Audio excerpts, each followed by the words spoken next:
So welcome everyone to this panel on Saudi sports washing and entertainment. I'm the host, Ahmed Gatnash, co-founder of the Kawaakibi Foundation and host of the Arab Tyrant Manual podcast, where we research authoritarian strategies and tactics and how to resist. With me is Karim Zidan, who is a journalist focusing on the intersection of sports and politics, Areej Sadhan, an activist and sister of the jailed Saudi dissident Abdulrahman al-Sadhan, and Garry Kasparov, who is a Russian democracy activist and chairman of the Human Rights Foundation. Welcome, everyone. So I'm going to start with you, Garry, because people may be a little bit confused about why you're on a panel about Saudi Arabia. You're not a Saudi expert, but your expertise with this topic is long-standing, probably the longest of anyone here, because you've seen these tactics as they've been used over the last 2 decades across Putin's rise and consolidation in Russia. So I want to ask you first, why do dictators love sports so much? Yeah, thank you very much for asking this question and just explaining to our viewers that I'm not an accidental guest in the show, because the emphasis is not just Saudi, but sports washing. The way dictators using this kind of technique to buy prestige, some kind of authority and connections in the free world. And I have to say that Putin was not the first either. So we have to go, deeper in the history timeline. And the one event that definitely comes to my mind is 1936 Berlin Olympics. Hitler recognized the power of Olympic Games to cleanse his image, and it helped him to cover his first major aggressive war when, at the day of the opening of Olympic Games in Berlin, the German Legion Condor, infamous Legion, went to Spain just to start their history of killing Spanish civilians, and then of course we can also talk about Soviet Union and the communist propaganda that always used sport as a way to demonstrate the superiority of communist regime over decadent West. It was more as a sport competition. It was a fight between two systems, and the Soviet Union pretended that our athletes were amateurs, though they of course were professionals. So that there was a state support. But Vladimir Putin actually moved this concept, this technique, to a new level. He started a brand new game, not simply using resources of the state to promote Olympics or sport victories of representative of our country, but he decided just to go into the lion's den, and instead of celebrating the victory of his teams over the teams from the United Kingdom, why not to buy these teams? And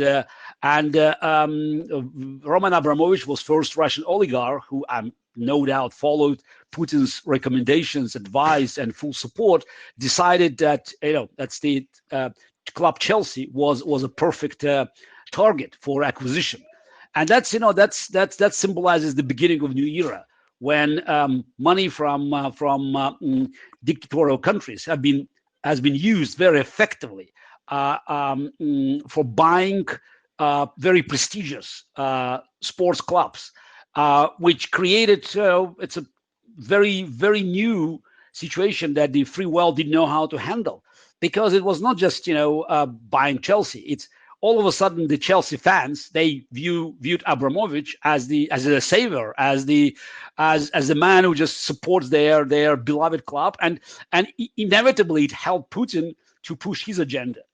And then we know that it was followed aggressively by Qatar, Emirates, but Saudi Arabia is the latest, and it's of course the most blatant attempt, because that was just the latest acquisition of Newcastle was a plan to cover one of the most heinous crimes committed by the regime by killing Jamal Khashoggi.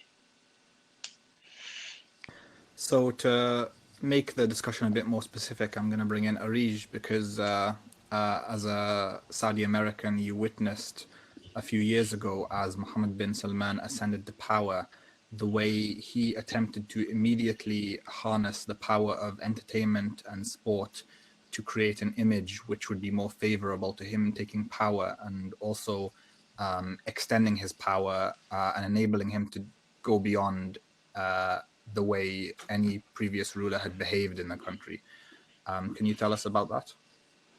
Yeah, it is really astonishing that Saudi Arabia started to join the game of sport washing, or using soft tactic, around the time when the human rights abuses started to rise drastically in Saudi Arabia. So using sport events and entertainment to basically sell an image, a certain image, that Saudi Arabia is becoming more open and modern and more welcoming. But in reality, there's all this oppression going on underneath all these glorious and, sparkling events. One example is MBS have visited, Silicon Valley, and was going to all these different companies, high-tech companies, taking pictures with CEOs, promoting an image that he is being open and he is made for. Funny enough, that was just 2 months after my brother was disappeared, and it was basically for his tweets on Twitter. So that was a huge irony going on. If there was really trying to sell an image that there's all these reforms to country to be open, to catch up with the new technologies and all of that. In reality, why all these things are happening at the same time, and why all this cover up, why people are being silenced, why the aggressiveness in terms of how to go after, whether it's critics or activists, any voices at all which are actually critical in any real reform. So it's really astonishing that these two things were happening at the same time, and that goes to the fact that it is actually using sports is an attempt to cover up for the real the human rights abuses, and to polish that image, but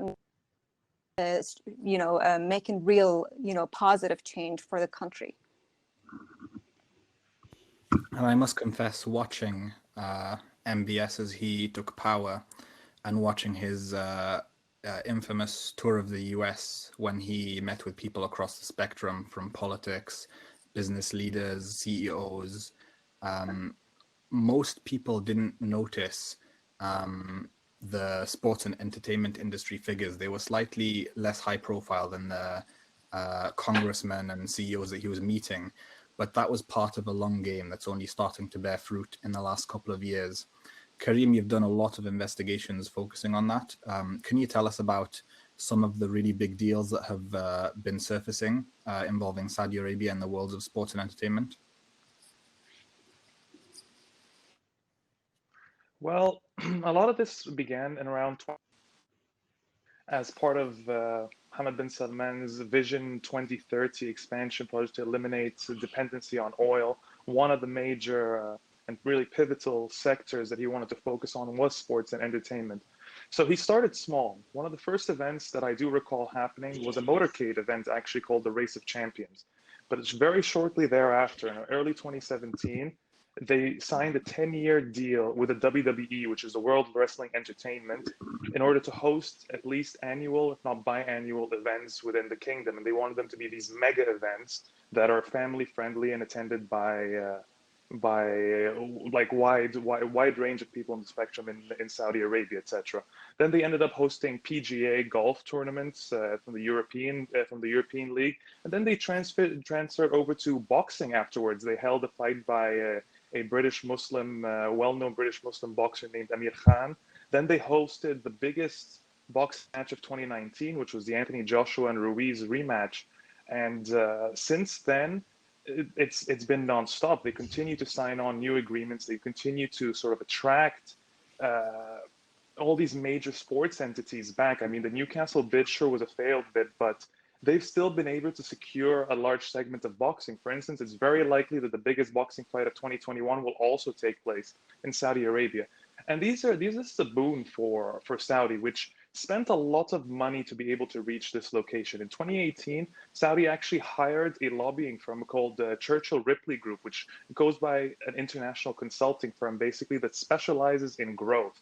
And using this lobbying firm, and along with Saudi Princess Rima bint Bandar Al Saud, they actually did an entire tour in the United States specifically focused on lobbying sports organizations. We're talking Major League Soccer, we're talking the National Hockey League, thinking of a few other ones off the top of my head. They actually lobbied Madison Square Garden as well, Twitch, Kobe Bryant when he was alive, and even the World Surf League. They were interested in entering every single realm in sports.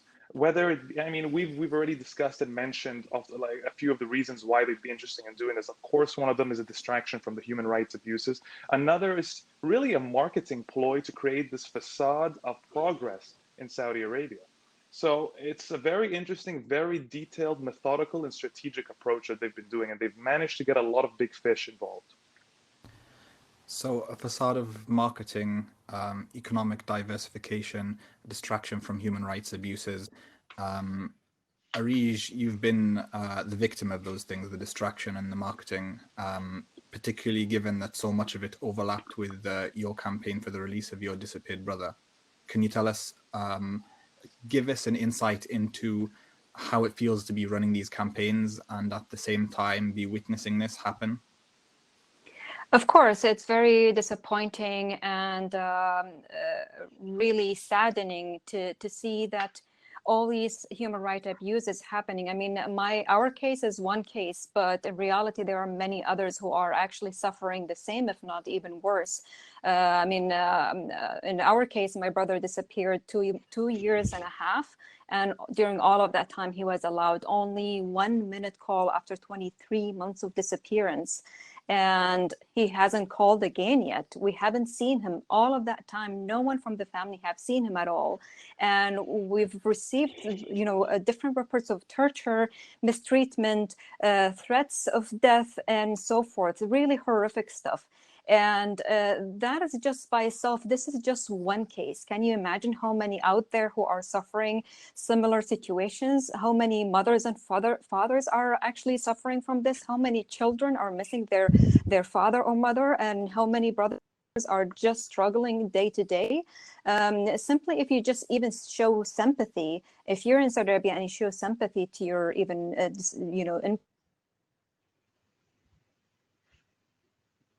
room for whatsoever, in terms of freedom of speech, not even showing how you feel. So the level of oppression is really increasing every day. It wasn't like that before. There was oppression. There was, there wasn't freedom of speech before MBS, but after MBS came to power, these things have escalated tremendously. The people cannot even, they cannot breathe anymore. So when you see all these events and the way they are advertised, showing that this is the new Saudi Arabia that is catching up with the new world and so forth, it is really frustrating, and it's really it hurts us as families, and also for those who are unjustly tortured, detained, and imprisoned indefinitely without any even real accusations. So it is really disturbing, to be honest. Even if we were in the families of I mean, if even if I was someone else who was not going through that and I would hear of it, I would really be disgusted, because how is this happening? How is countries promoting to be open and to be modern, and all of that madness going on underneath? So it is really, I don't know if there is one word that I can describe how I feel, but seriously, it is too much. And it often feels like there's a direct relationship between the amount of attention and positive PR they're getting and the amount of repression that they can carry out at home. I recall vividly after Mohammed bin Salman's tour of the US, when he met so many high-profile figures, it was not very long after he returned home that he carried out his most sweeping crackdown yet, the one in which he arrested funny enough, during that visit when MBS toured different offices and Silicon Valley and around the US, I was actually sitting at one of the major offices in Silicon Valley with the Saudi flag behind me, because, you know, I'm trying to promote for the same reason, the same thing, which is to allow young generations to have tools to be open and connected. And at that time, I was actually suffering because my brother was disappeared 2 months ago. That was only 2 months after my brother's disappearance. You know, over the time, I learned that it wasn't only my brother. There was a lot of people who got swept up at the same time as my brother. And then if followed that the crack on women activists, and following to that, the Khashoggi murder happened. Like only 4 months after that visit, the Khashoggi murder happened. So it is really ironic that the image that, you know, they were trying to sell, meeting with all these CEOs and celebrities, but in reality, there's all this aggressiveness going on inside the country, all this crackdown in an aggressive way. It's not even like you could feel like to get rather than trying to help people to you know, enjoy reform, really see a positive change in their lives that can protect their dignity and freedoms and allow them to have, you know, a prosperous life.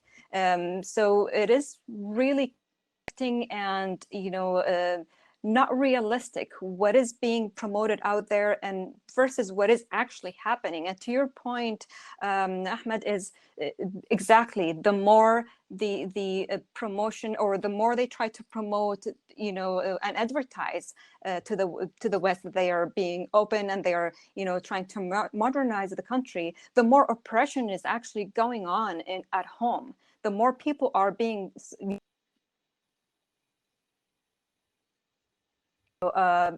going through suffering. And that also goes like why they are trying to silence people. They have all these trolls. They hired thousands and thousands of trolls, you know, online army to attack people. Anyone who dares to say anything, to complain, not even to be an activist, just to complain about their situation, they'll be attacked and threatened. One crazy example, the moment I tweeted, I wasn't an activist ever before. And the moment I decided to join Twitter, because it was the main platform where all the things happening in Saudi Arabia, because there is no freedom of speech, there is no freedom of press. People gather news and to share what is actually happening in the kingdom. So I joined Twitter to understand what is exactly going on. The moment I decided to tweet about my brother, I got this crazy attack and crazy threats and private messages and in response to my simply saying, "Where is my brother?" So it just shows you the level of how much they're desperate to sell an image that is not even true, which is really frustrating. We're getting some interesting questions from the audience, but before we go to them, I want to take advantage of one of my favorite features about the Oslo Freedom Forum, which is in speaking to people from different struggles in different parts of the world. You get to see how tactics are used in a different light, and occasionally it feels like you're getting a glimpse into the future. And in this conversation, I feel like Garry is the person from the future, because he can tell us what it looks like 20 years down the line after this has started. So we're at the stage where Mohammed bin Salman is making these deals for vast sums of money, and he's pulling in entertainment companies, sports companies, football clubs, musicians from around the world, and getting to the stage where he's even starting to buy stakes in them, attempted to buy a football club. His first attempt wasn't successful. Maybe there'll be another one. If we fast forward this a few years down the line, Garry, what does it look like?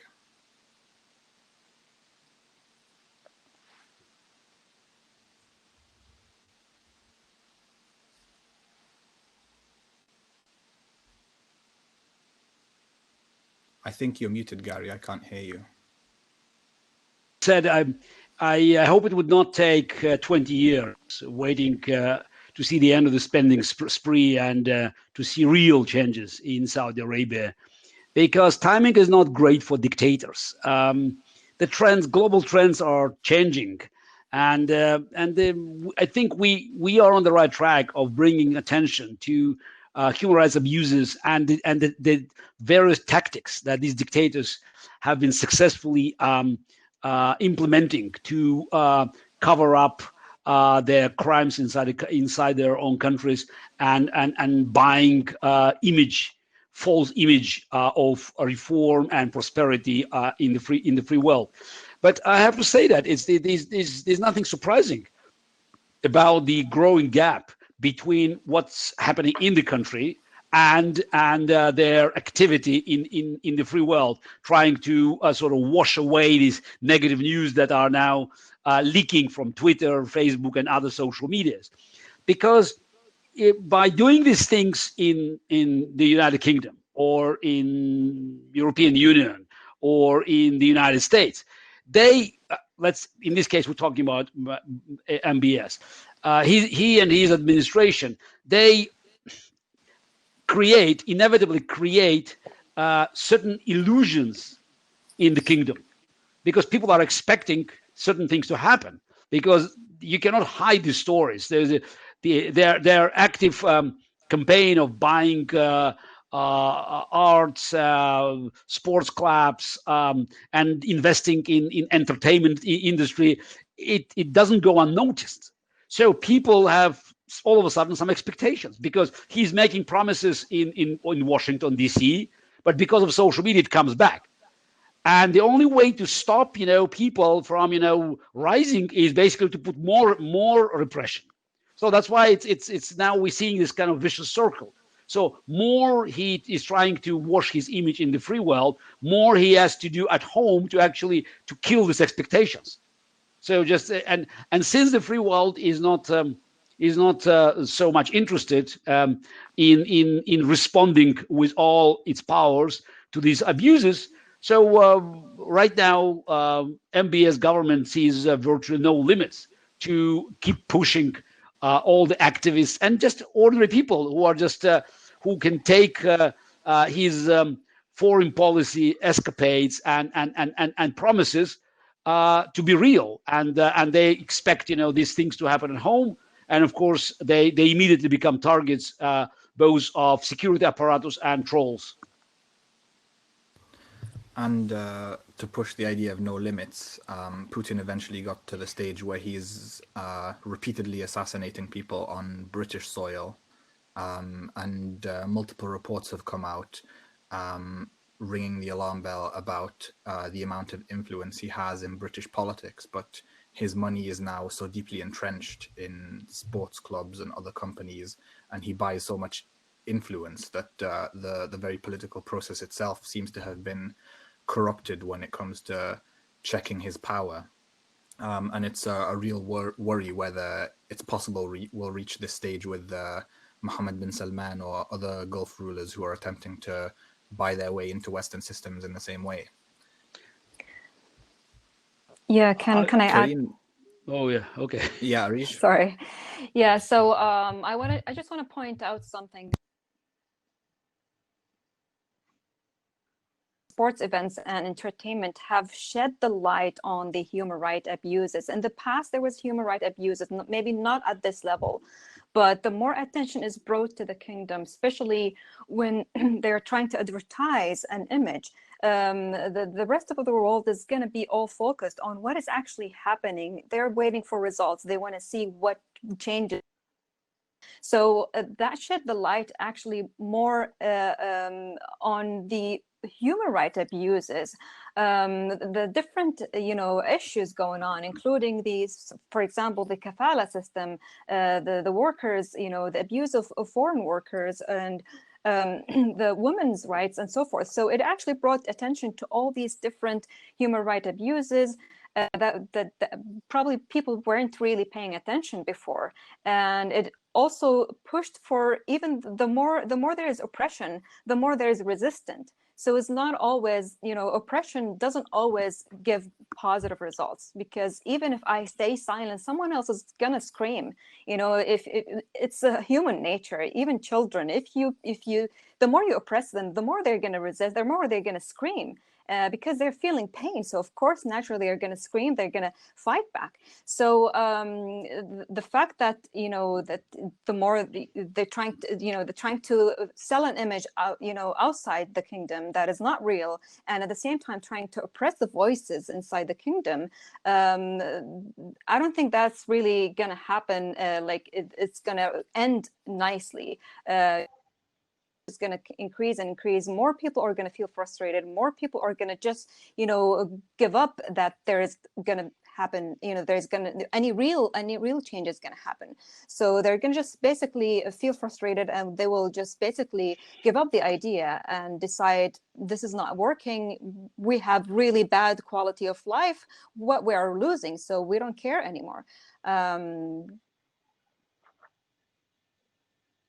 So we've Yeah, been go talking about we've been talking about the psychology of authoritarians and why they would want to use sports and entertainment in this way. Before we talk about solutions and what we can do as activists, I want to delve into the other side, which is the psychology of the brands and the franchises and the sports teams and the entertainers who participate in all of this. Karim, you've reported on this really deeply and on quite a wide breadth of different organizations. Can you tell us a bit more about what drives them to do this, and whether they see it as a difficult decision, or they see any kind of dissonance between the things they promote and the places they choose to go to? I mean, to put it bluntly, money talks. So in many cases, it is financial.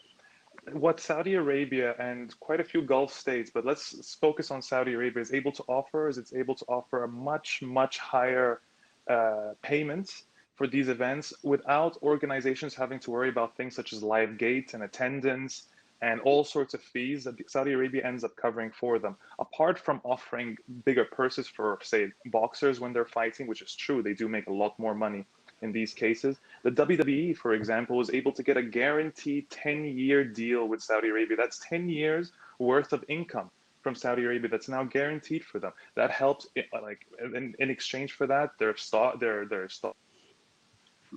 more secure financially, etc. To them, they see it as a worthwhile investment. Very rarely does that affect their ethos or their morality, because there is no such thing with them. They fall under this umbrella of believing that this is an act of progress. WWE has been quite vocal about its relationship, and they've defended Saudi Arabia extensively.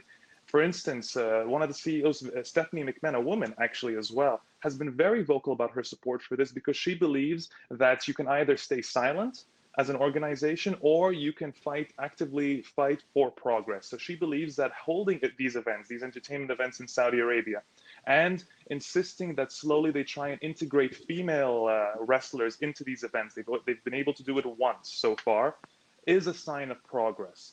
I believe that it's superficial, but that's what the company argues, and that's what a lot of its fans who buy into the propaganda have believed. So the WWE is able to not only succeed financially, but it's able to convince its audience that it's actually doing good by doing so. Lots of other organizations are able to do the same thing. The Premier League is under no such obligation to defend itself. The teams, in most cases, don't care to defend themselves. Newcastle, for instance, was very much behind the takeover by Saudi Arabia, to the extent that there was a significant amount of fans on social media that had put a picture of King Salman as their Twitter icon and their social media icon. That's how much they were in support of it. They hate their current owner. I forget his name, to be honest, but they hate the current owner that's there right now. They've seen what a cash injection from Gulf states has done to a place like Manchester City, a club like Manchester City, which ended up winning the Premier League. They want the same thing for themselves. So they're able to willfully ignore the concerns that come up and all the issues that rise with human rights, etc. But at the same time, just as Areej mentioned, sports washing is a double-edged sword. At the end of the day, it's a fantastic tactic for either sports diplomacy, a distraction tactic for when it comes to human rights abuses. But it is also an opportunity to raise awareness and for people to become educated on a topic they would never have thought about before. The vast majority of Newcastle fans, or let's say a portion of Newcastle fans, would never have cared to even research or to learn about Saudi Arabia. And I bet you for every 5 or 6 that buy into the propaganda or choose to ignore it because they don't see why it will affect them, a handful of others will feel very unsettled and very uncomfortable, and now you have a few more people who are aware of human rights concerns. Slowly, that sort of resistance continues to build, and in the most optimistic sense, we hope that this can be truly an obstacle to Saudi Arabia interfering in the sports world as much as it has right now. But it's still up in the air because we've even seen post Jamal Khashoggi's horrific dismemberment and assassination, we should have assumed then and there that every entity was going to part ways with Saudi Arabia. Some did. Endeavor, which is owned by Ari Emanuel, a Hollywood power broker, who actually owns the UFC as well, the Ultimate Fighting Championship, actually severed his ties with Saudi Arabia. One of the few decent moves that Endeavor has ever done. But very few people actually followed. As a matter of fact, the WWE was supposed to host an event in Saudi Arabia just the following month. And they went ahead with it despite both Republican and Democratic congressmen saying, no, this is a horrific idea, do not do it. They did not care, they went, and what they did while they were there was actually propaganda as well. They promoted Jeddah, they promoted Riyadh, they promoted this country of progress, and they made no mention of Jamal Khashoggi. So again, it is a double-edged sword. There are advantages, but there's a significant amount of disadvantages that come from this as well. Let me say, this is not, the double-edged proposition. It's a greatest fallacy. In history, we cannot find a simple story, a single story, when the appeasement and this kind of engagement, liberalization of trade ever helped to liberalize dictatorship. To the contrary, it emboldened them to continue their aggression if they had, aggressive foreign policy. And of course, it never stopped them from power abuses inside their respective countries. So it's going back to Nazi Germany, to the Soviet Union, to all the dictators, and now looking at Putin or at Chinese Communist Party or Saudi dictatorship. So it's time and again we see the same story. Following the money, these sport organizations, they try to come up with an excuse. They try to come up with a story, and their famous excuse: "Oh, we're there to help the progress." Hell is progress. There's nothing is happening. It's absolute lie because it's not supported by a single success story. And what bothers me that these organizations like NBA, for instance, in America, that are so aggressive now in pursuing racial justice in the United States, and their massive campaigns to force corporations to actually invest in these noble causes. And at the same time, they see nothing wrong receiving tons of money from China. So but that's the NBA's involvement in these campaigns for racial justice in the US, when they previously turned a completely blind eye, and when American football, for example, ostracized players who got involved in those campaigns, shows that change is possible. Absolutely. It just requires absolutely. That's what I'm saying exactly, Ahmed. Sorry for interrupting you, but that's exactly the point I wanted to make. So it's money talks. But we just have to make people aware about human rights abuses elsewhere, because at the end of the day, we should stop using double standards. People in Saudi Arabia, in Russia, in China, they are entitled to the same rights as people in America, or the United Kingdom, or in the European Union. And until this duplicity, these double standards, this hypocrisy is not ended, so that will always leave a wiggle room for dictators to make deals with corporations, because at the end of the day, it doesn't hurt NBA, NFL, the Premier League in the United Kingdom to make these deals, because it doesn't threaten their financial well-being. I think this is one of the difficulties activists face. We expect for there to be automatic outrage and revulsion when something happens, like, for example, Saudi Arabia attempts to buy Newcastle United Football Club. I think, Karim, you mentioned that when that was going through, a lot of people who support the team were incredibly excited about it, and they couldn't wait to see the back of their current owner.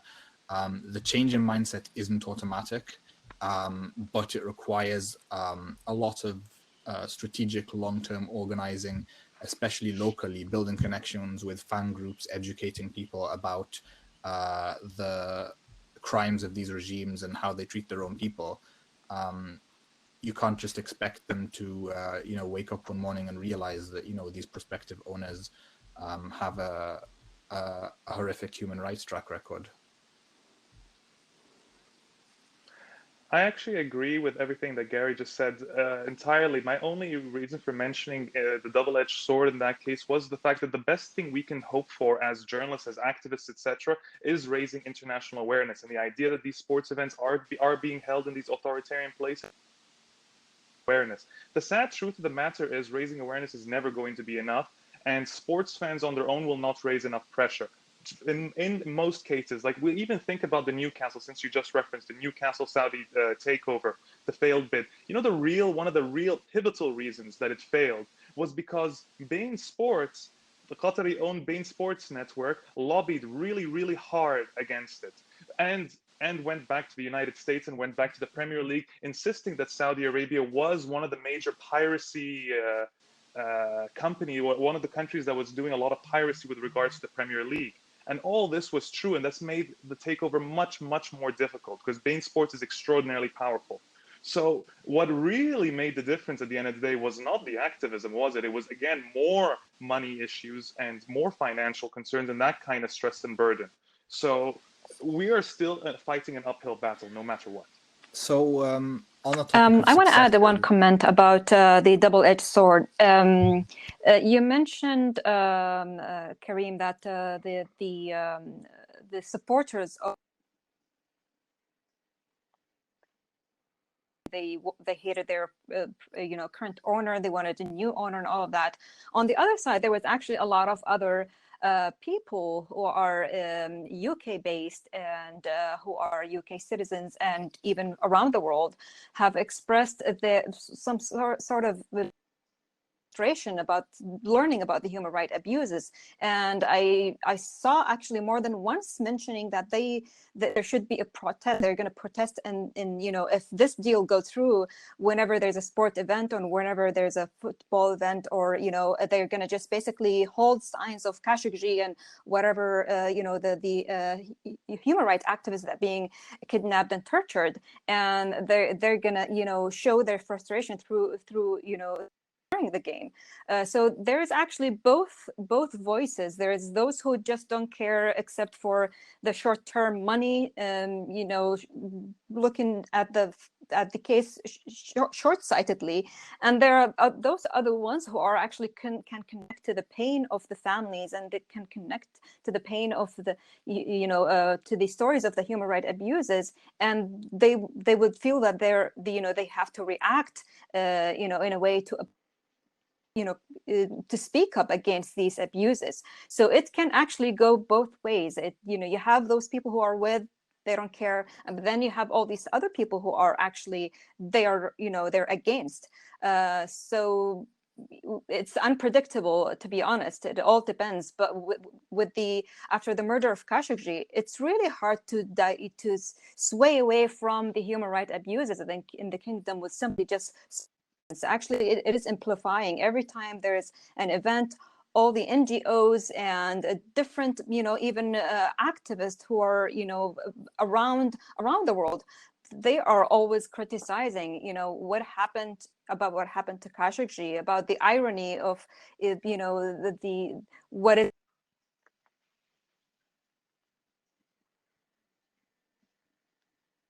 into pieces. It's really. I mean, I can't even imagine how those people even thought of doing that.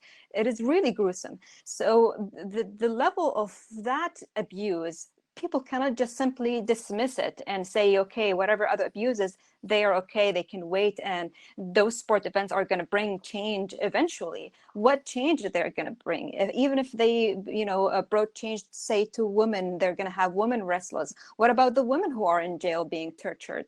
What about the women who are, fighting for their lives? What separated from their mothers and families. So, it's really hypocrisy. It's not real change.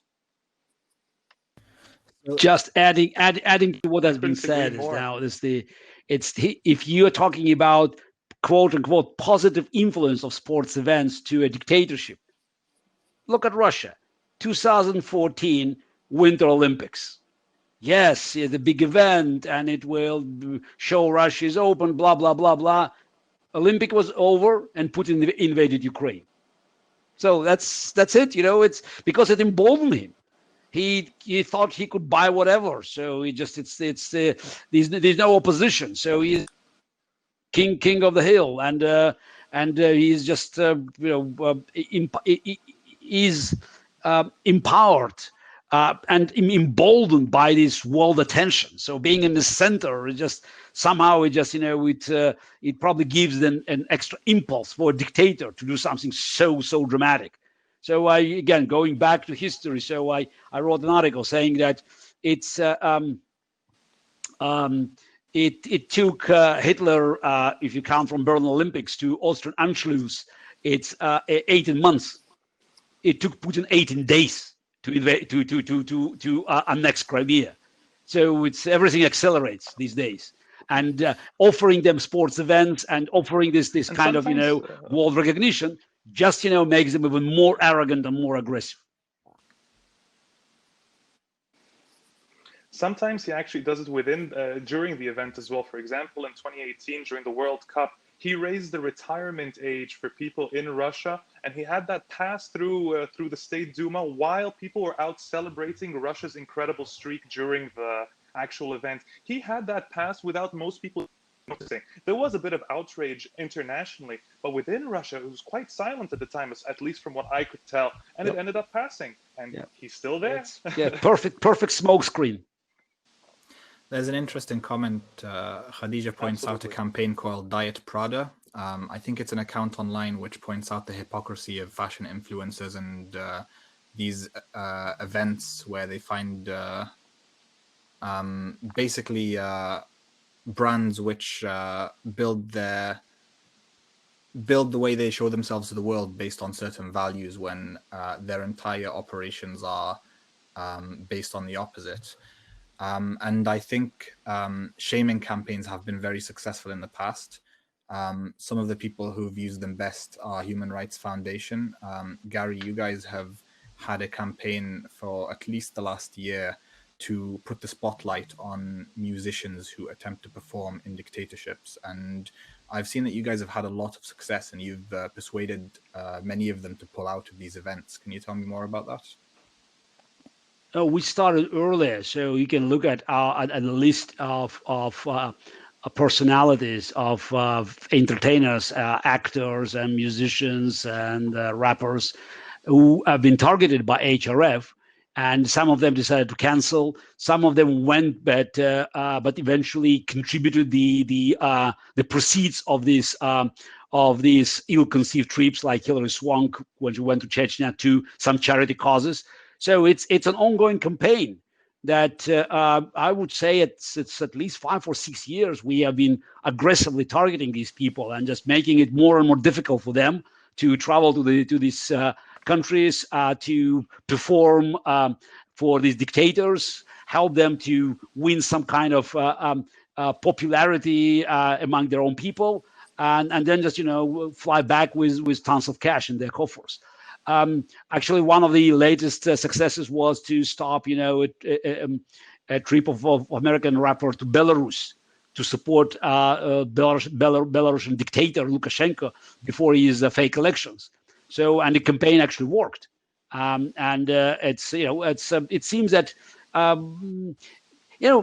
it's all about, at the end of the day, it's all probably about money. As Karim talked about, one money interest beating another money interest in Newcastle case.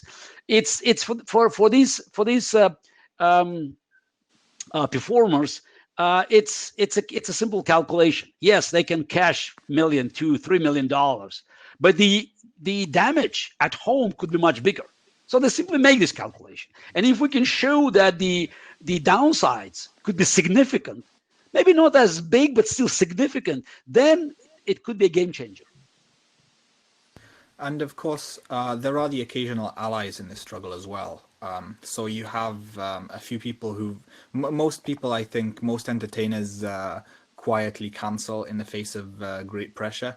But if you actually do the right thing and they make a statement talking about, for example, I think it was Nicki Minaj who in the end made a statement in support of LGBT rights in Saudi Arabia when she cancelled her performance. There have been some sportsmen who've been very outspoken without having to be forced to. For example, Enes Kanter, the basketball star, who's been very outspoken on the topic of democracy and human rights. But unfortunately, many of these people tend to be in an economic straitjacket. Karim, can you tell me whether there's any more figures like this in sports and how you see the prospects of building these kinds of alliances? I know that there was definitely a few, just to use the example of the WWE, which I still think is the biggest really sports entertainment entity that signed a deal recently with Saudi Arabia, apart from the one-off boxing events they've held. There were a few wrestlers who have insisted that they're not going. One of them is a Syrian-Canadian wrestler named Sami Zayn, and he refused, flat out refused to go to Saudi Arabia. As a matter of fact, he also wasn't welcome because he was so outspoken about it. And there's a handful of other wrestlers that chose that with their power, they're not going to go. The problem is that when we're talking about sports stars, it really depends on the organization, because in some organization, if they don't have an association, if they don't have a union, they can't bargain for these sort of things. They have very limited, they're themselves in an economic straitjacket, to use that term again. But because if, say, they don't go or they don't follow orders and go to whatever they're supposed to be doing or hold this event there, they could get fired, it could cost them financially, etc. That applies to the WWE, where they're independent contractors. They have no union or association that actually gives them this voice to argue with the WWE's completely unanimous decision that they're going to have a deal with Saudi Arabia. This applies as well to combat sports and of all kinds. It applies to UFC, it applies to boxing. They don't have associations to bargain with. They don't have a voice, a united voice, a unified voice at all. So they're stuck doing what the organization wants to do. It's very, very different when we're talking about the NFL, the NHL, the NBA, etc., that all have their own associations. Even tennis has the same thing. So that's the exact reason why someone like Enes Kanter can be so outspoken while at the same time being such a high-profile figure in the NBA. Nobody can stop him. That's the truth of the matter. Unfortunately, you do face backlash and pressure from someone like, you have a Colin Kaepernick, who was the first to kneel during his time in the NFL as a quarterback and was basically shunned by the organization. No team wanted to pick him up afterwards. Despite the union, despite that he couldn't be sued or silenced that way, they still pressured him out of the way. And he continued to use his voice despite not being able to play now. Now the NFL says it's all Black Lives Matter. But where were they a few years ago when Colin Kaepernick was saying the exact same thing? So again, sports stars sometimes are able to use that voice and use it very effectively. Enes Kanter and Colin Kaepernick come to mind immediately. Then there are other ones that even if they do want to use it, they're unable to do so specifically because of the limitations that they have as athletes. Someone mentioned the Paris-Dakar rally in Saudi Arabia, and our friend Janice Vakadaza noted that they went to Bolivia as well, and they successfully boycotted it. It seems like the Dakar rally have a real affinity to dictatorships.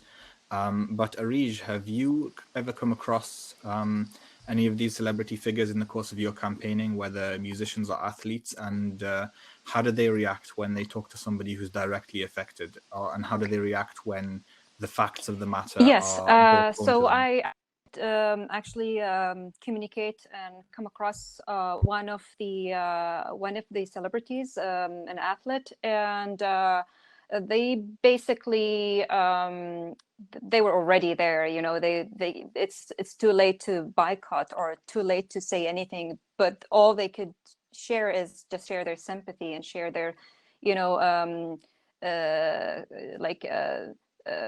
just that they are supportive, but they cannot do anything. So that's another challenge. That goes back to what Karim just mentioned. Some of them are just, whatever company is hiring them, they are, they just follow the guidelines and they can't really, go against it. There are those ones who are actually brave and in fact, those ones, who take a stand get more publicity, and on the long run, they are, getting more attention from the media. So we see the few ones who've from the media because of her reaction, stating clearly that she is not happy with the human rights abuses. So there are those ones who would just go for the short-term gain and, okay, we're going to get a lot of money, or just go with the deal. But then currently there's a lot of backlash from the media. The media is all focused right now on human rights abuses. So even those celebrities are at risk of, their reputation and, the attention that they are going to get from the media, because media is really crucial and critical for famous figures. What is being said in the media is really important to them. So in terms of contact, I got in contact with a couple, and their reaction was really a lot of empathy and support, indirect support, because what they can do in actual life versus what, connecting with real people and feeling their pain is completely different. And I guess there isn't yet much history of people trying to directly engage these sport figures on a mass scale and get them to care about these causes. But I feel like that's still to come in this era where they're all on social media, they're all engaging with their fans directly and beginning to get more used to talking about the things they care about, rather than the old kind of athlete stereotype of just shut up and look pretty and kick the ball. Yeah, and I think it also has an effect. If it didn't have an effect right now, it does have an effect on future events, because now they understand that there's human faces behind it. There are people who are suffering, and will actually make them, more careful about future events, and also speak to other people who are in organization that they are part of, which hopefully will push for a better response in the future to in terms of raising awareness, number one. And this is the most important thing, because a lot of these companies probably, they don't even know where, what is Saudi Arabia. It's, to them, it's a place that is new, but learning all about the human rights abuses probably will shed a different light on how they approach hosting those events in the kingdom. That will make them think about all these people are being, they are being tortured and they are being jailed for simply asking for simple, just simply to have a basic, normal life like they do. Because most of those people, they don't have a normal life. Currently, we don't have a normal life. Day to day, we're going through the struggle of my brother's being disappeared, not being able to contact him, hearing all these reports of torture. We don't live a normal life on day to day. So how would anyone, putting themselves in our shoes, how would they just go to a country and basically host events and claim that this is going to improve the country? And those who are hosting those events claiming that this is going to progress the country, how is it going to progress the country? So it is really pure hypocrisy. And all we can do is just, because there are a lot of people out there who do have conscience, and from the people I spoke to, I could see a lot of people who can relate and understand the pain, and they would completely change their reaction, completely change their view. And there are also a lot of people who are hungry to learn about Saudi Arabia, who are hungry to learn about the reality of human rights and everything, because Saudi Arabia is this ambiguous place that people cannot access. It's very secretive, it's very conservative. So people are eager to learn about the reality day-to-day lives are, what rights they have. And there's huge focus on especially the human rights stuff, with the women's rights, workers' rights. If speech is a big topic that a lot of people would, whenever Saudi Arabia comes up, people would be asking speech, knowing that there is no freedom of speech. How does it feel to live in a place where you can't have any freedom of speech? So going back to the awareness topic is very important. Another really interesting comment from Khadija is that most of these big companies do a social media report after major events to analyze the sentiment it created. They have a very keen eye for their brand and how it's affected by everything that they do, which it just underlines the opportunity that there is for activists who can make enough noise around these events and persuade enough people to take the consequences seriously. But as I said already, so the most important market for these corporations is still the United States. So, and as long as they feel that this market is not endangered, they don't care, because they look for new opportunities. So the fresh markets that they can grab, and they can easily validate it by all the stories. They'll hire enough PR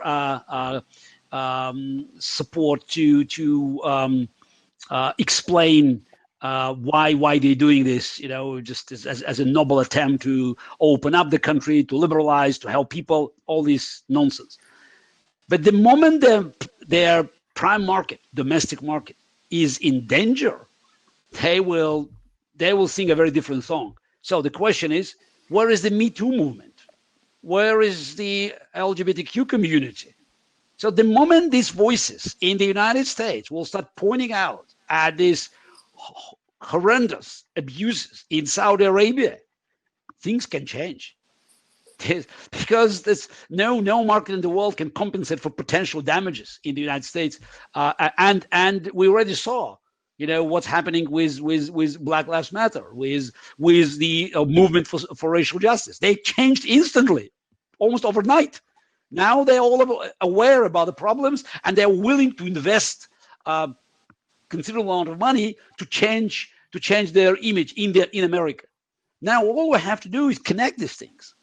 The moment these things are connected, the moment the genocide of Uyghurs, the moment of prosecution of gay people in Saudi Arabia, or in just name country, the moment of power abuses against women in some of the countries in Middle East or Central Asia, the moment these things are connected to American respective movements, that will be the change of the game, and it will turn the table. The power of the consumer.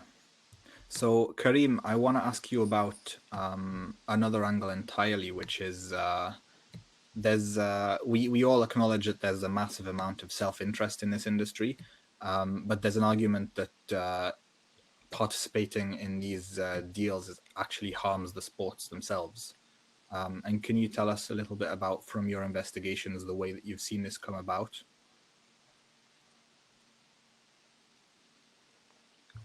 In ways that it's actually damaged organizations themselves? I'd say, again, I feel like I'm beating the same drum here, but the WWE has seen it affect them. As a matter of fact, quite recently, in April 2020, several stakeholders filed an antitrust lawsuit against the WWE, specifically alleging that Saudi Arabia had held several of the wrestlers hostage while they were in Saudi Arabia on an airplane at one point. It's a detailed investigation that's still ongoing at this point. But the WWE is facing significant backlash from its stakeholders due to the fact that there is apparently money that's gone awry during this deal so far, that we're in the third year of a 10-year deal.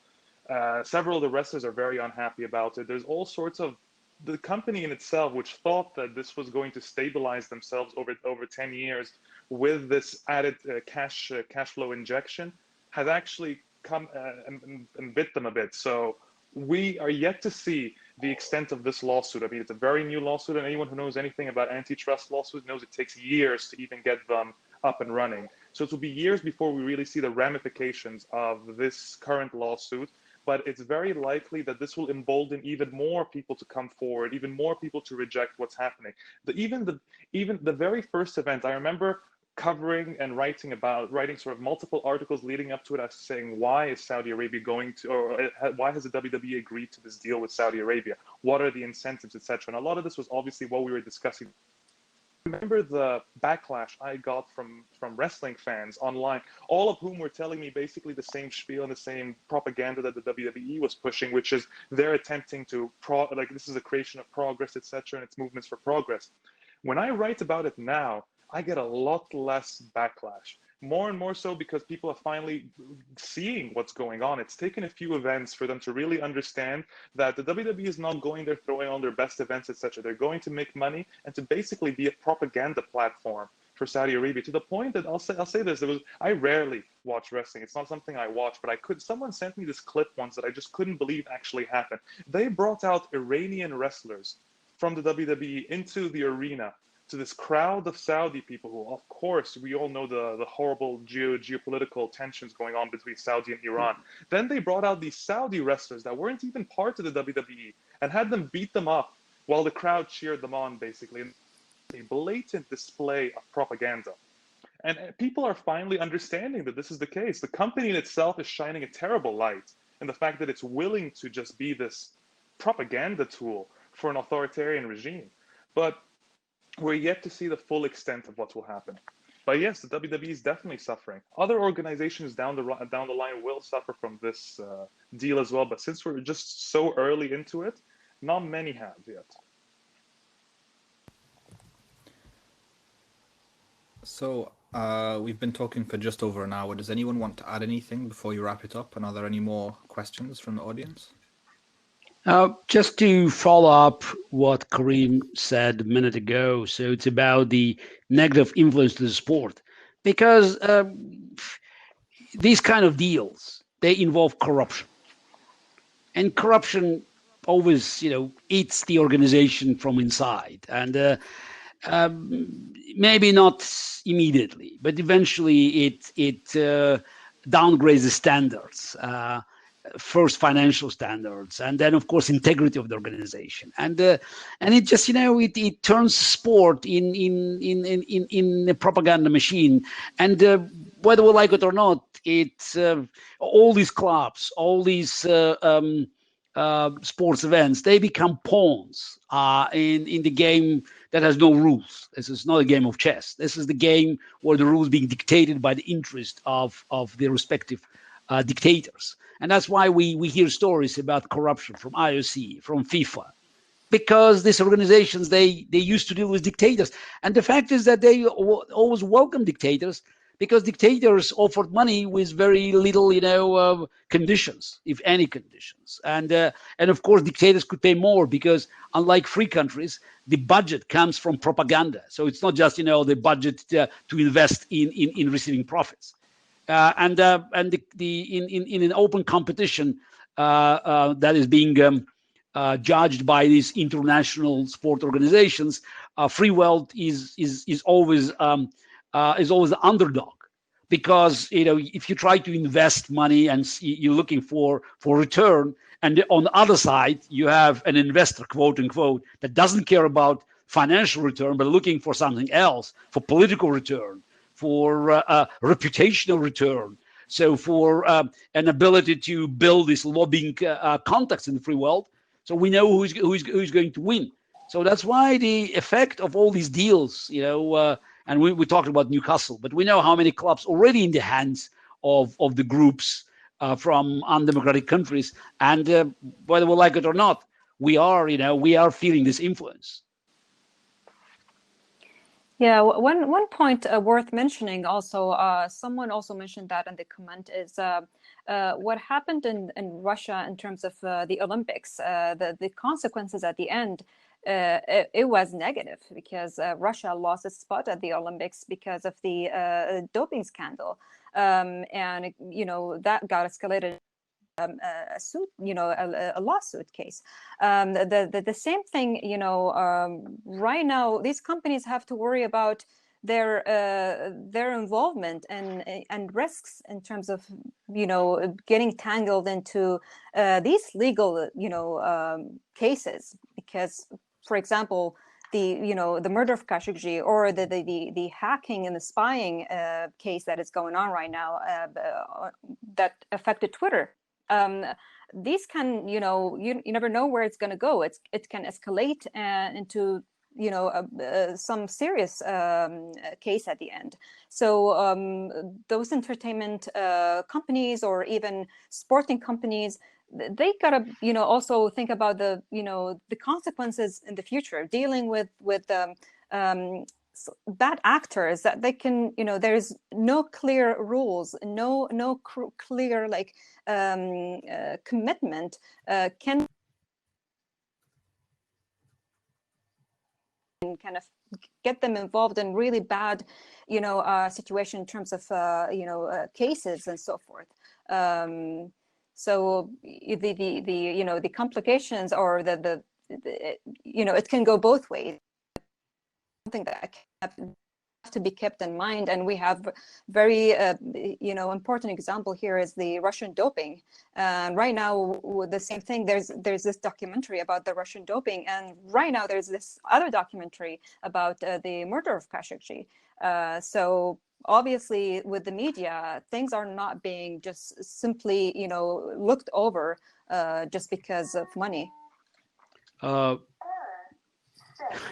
I have to say that I still more believe in the power of a consumer, so of the public outrage.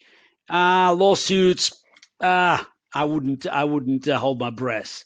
Media, we know that's the money from MBS or Putin, not just buying soccer clubs, not just buying art or entertainment events. They also already found their way in many media organizations, and whether it's social media or print media or TV, we always can feel this influence.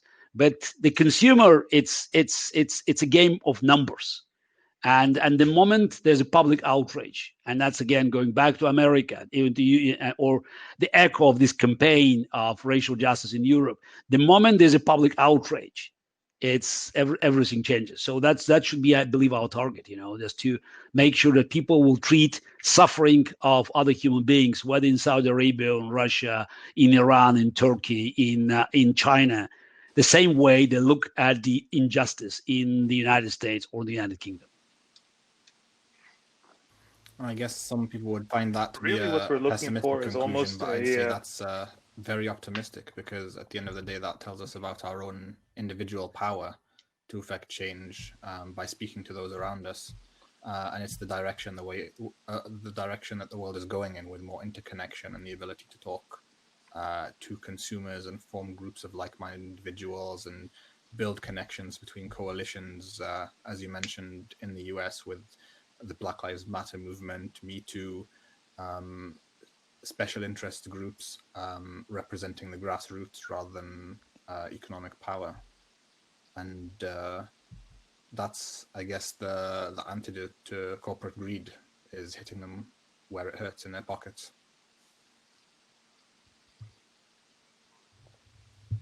Karim, were you going to say something? I was going to just add on to that, saying, really, if they being authoritarian regimes are using these multi-pronged tactics for propaganda, or to push propaganda, or their whatever policies they're looking to push, we ought to be using multiple tactics as well. So really, as Gary said, it's really public outrage is key. I think human rights organizations raising awareness and passing these shaming campaigns is also key. Mainstream media, whenever we can have them on our side, an outlet, for instance, like The Guardian writing about the Newcastle takeover was key, because given their platform, given their reach, that was key to actually raising that awareness and passing, and that transfer of knowledge and information is required. That's where you require the media.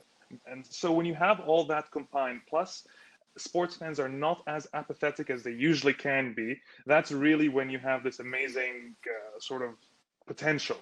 And that's what we need to fight with. It's multi-pronged on our end as well.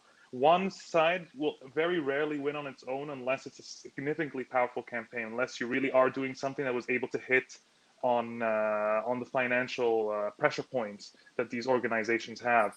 But even Black Lives Matter required support from multiple ends.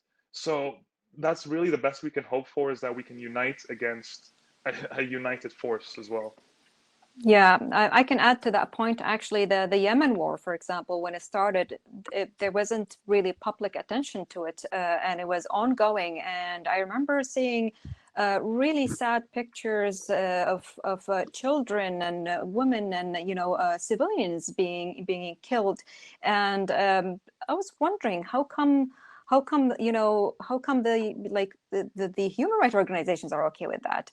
How come there is no attention to that? And just, shortly after that, once people started talking about it in the West, especially in America, there was few activists in America who actually saw that and caught their attention, and they were furious about it, and they started to tweet about it and talk about it, and talk to the media about it. And I remember there's this woman who actually went on hunger strike just to protest what is going on in Yemen, an American woman, and she was recording every day her hunger strike progress. And that's what really caught the attention, made the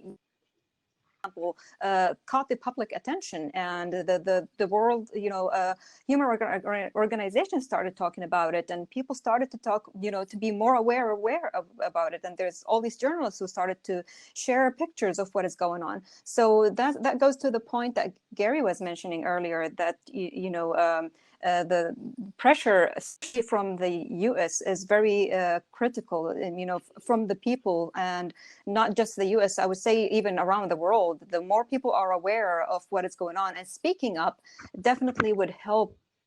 Help as activists, or just help in terms of pushing for a change, better change for human rights abuses.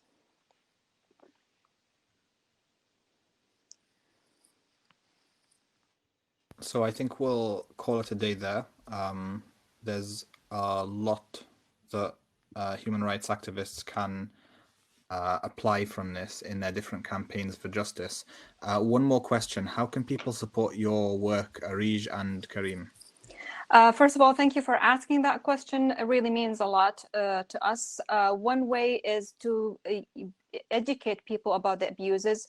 One way you can support police: mention the activists or the people who are in prison, talk about them.